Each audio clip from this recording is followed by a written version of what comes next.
جب اللہ کا مقرر کیا ہوا وقت آ جاتا ہے تو تاخیر نہیں کی جاتی، کاش تم جانتے ہوتے۔ جب لوگوں نے نہ مانا تو نوح نے اللہ سے عرض کی کہ پروردگار، میں اپنی قوم کو رات دن بلاتا رہا، لیکن میرے بلانے سے وہ اور زیادہ گریز کرتے رہے۔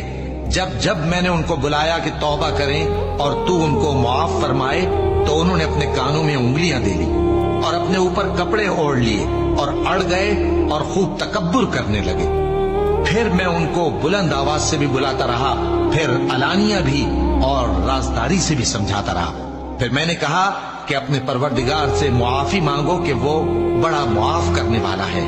وہ تم پر آسمان سے موسلا دھار میں برسائے گا اور تمہارے مال اور بیٹوں میں اضافہ کرے گا اور تمہیں باغ عطا کرے گا اور ان میں تمہارے لیے نہریں بہا دے گا۔ تم کو کیا ہوا ہے کہ تم اللہ کی عظمت کا اعتقاد نہیں رکھتے، حالانکہ اس نے تم کو طرح طرح کی حالتوں میں پیدا کیا ہے؟ کیا تم نے نہیں دیکھا کہ اللہ نے 7 آسمان کیسے اوپر تلے بنائے ہیں اور چاند کو ان میں روشن بنایا ہے اور سورج کو چراغ بنا دیا ہے؟ اور اللہ ہی نے تم کو زمین سے ایک خاص طرح سے پیدا کیا ہے، پھر اسی میں تمہیں وہ لوٹا دے گا اور اسی سے تم کو نکال کھڑا کرے گا۔ اور اللہ ہی نے زمین کو تمہارے لیے فرش بنایا تاکہ اس کے بڑے بڑے کشادہ رستوں میں چلو پھرو۔